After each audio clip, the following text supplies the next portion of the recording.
Meanwhile, President Trump seems to have regained some of his footing in this race. It felt for weeks and weeks as though he had lost that footing because obviously his head was in the Biden race. And then, of course, the Democrats pulled one of the great switcheroos of all time. They took their candidate for whom they had rigged all the primaries. They made sure that no Democrat could run a serious race against senile Joe in the primaries. And then once he had won, and then they realized that he actually was not only senile, but that he was going to demonstrate to the public that he was full-scale senile.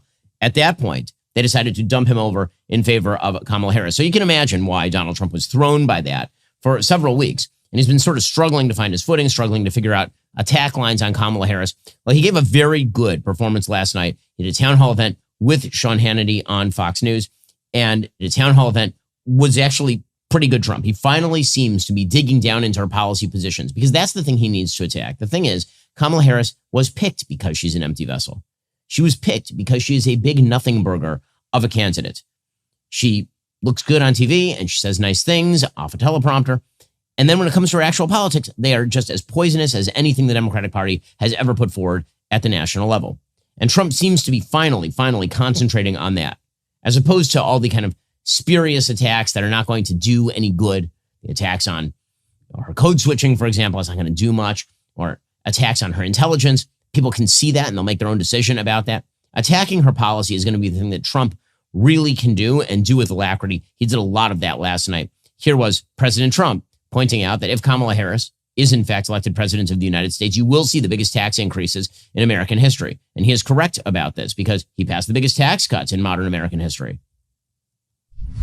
If you let the Trump tax cuts expire, which she wants to do, she wants to terminate them. If you do that, you will suffer the biggest tax increase in history. There's never been a tax increase like it. He is correct. He also pointed out her failures on foreign policy, and making her own those failures is going to be the key to his campaign success. We have things going on in the world right now where, with Israel and with the Middle East is blowing up. It's blowing up.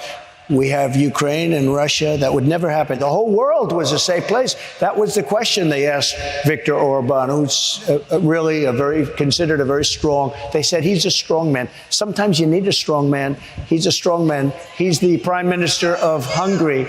And he said, you bring back Trump, everybody. Now, I'm not saying it, but he said it because I'd rather say respect. But he said, everybody was afraid of Trump. You bring him back, you're not going to have any problems. It's all going to go away. Trump also went after Kamala Harris over her border failures, of course. They're coming in at levels that nobody's ever seen. They're coming from prisons. They're allowing prisoners to come out of all countries. They had almost 180 countries represented over the last number of months. They're emptying out the sickest people, and they're emptying all into the United States. And you said it better than anybody. More terrorists have come into the United States in the last 3 years than I think probably 50 years. There's never been anything like it. He is right about all of those things. And he concluded, listen, you don't have to like me, but you do have to understand that if you don't vote for me, what you're going to get is her. That is the best pitch for Trump. It's actually a self-effacing pitch. He says, listen, you don't have to love me. You don't have to believe all the things that I say about myself. What you do have to understand is you know what my presidency looked like, and you know what her presidency would look like. If she won, you're not going to have any fracking in Pennsylvania. You have 500,000 jobs. Think of that. It's your biggest business. And you get a big majority of your income from fracking. And you have somebody that's not going to allow fracking. She's not going to allow it. You can't take the chance. You have no choice. You've got to vote for me. You've got to vote for me. And he is right about that. He is.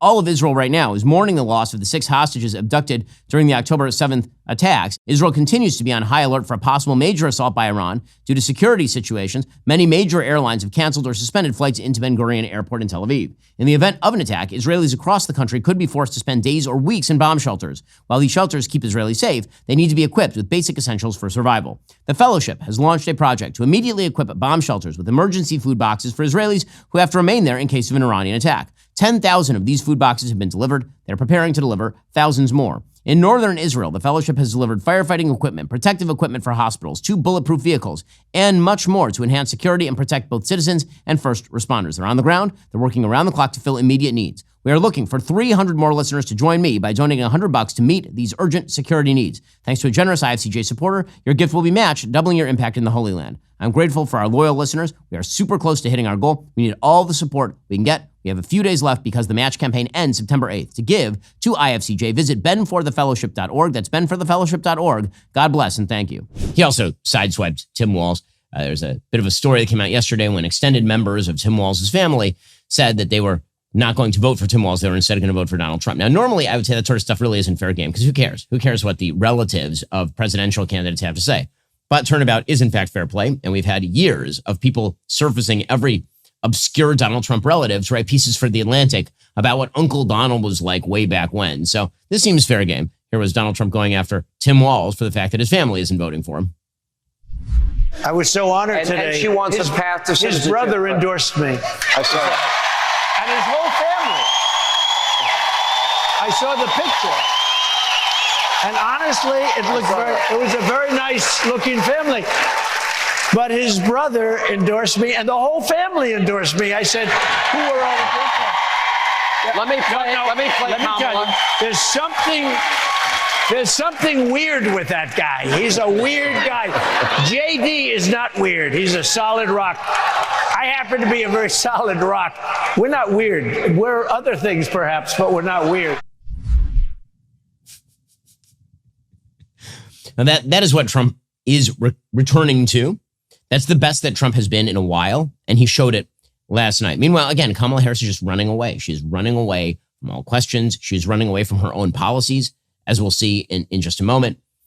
She is trotting out Liz Cheney. So Liz Cheney, who you'll recall was the Republican who is on the impeachment committee for Donald Trump over January 6th and all the rest of this sort of stuff, and then who lost her seat to Harriet Hageman in Wyoming. Well, she has now come out and said that she's going to vote for Kamala Harris. She said, I don't believe we have the luxury of writing in candidates' names, particularly in swing states. As a conservative, as someone who believes in and cares about the Constitution, I have thought deeply about this. Because of the danger Donald Trump poses, not only am I not voting for Donald Trump, I'll be voting for Kamala Harris. Now, again, I don't even understand the logic here. So your logic is that in order to preserve conservatism, you need to vote for a person that Liz Cheney called, this is a direct quote from Liz Cheney, August 11th, 2020, quote, a radical liberal who would raise taxes, take away guns and health insurance, and explode the size and power of the federal government. She wants to recreate America in the image of what's happening on the streets of Portland and Seattle. We won't give her the chance. So she went from, she's a radical liberal who's going to destroy the country, to I need to vote for her because Donald Trump is such a grave threat. Again, I get that Liz Cheney doesn't like Donald Trump, obviously. I get that Liz Cheney became sort of the point of the spear for Democrats, coordinating with Democrats on the January 6th committee and all of that. And then she was targeted and she lost her primary in Wyoming. I understand all of those things. Also, you can't turn over the country to a person who has pledged that if she gets a triumvirate, meaning a Democratic presidency, a Democratic Senate, and a Democratic House, she's going to radically rewrite the Constitution of the United States. They're going to eliminate the filibuster in the Senate so as to pack the Supreme Court, so as to add at least 2 states to the United States Senate, presumably both Democrat voting states, Puerto Rico and Washington, D.C., thus rigging the Senate for the foreseeable future in favor of the Democrats. They're talking about changing all of the voting rules through the John Lewis Act, which would essentially make ballot harvesting a thing across the entire nation while cracking down on voter ID. They would radically revise how immigration is done in the United States to the benefit of open borders. I mean, all of these things are right on the table. How you vote for that just because you don't like Donald Trump is beyond me. And again, all this talk about how Donald Trump is a threat to democracy, a threat to democracy. The big question I have to all the threat to democracy folks is, please explain in detail the threat to democracy. Like in detail, what is the thing he is going to do that is going to threaten the democracy itself more than all the things I just mentioned that Kamala Harris is absolutely going to attempt if she achieves a triumvirate, and if she doesn't, by executive order as much as humanly possible.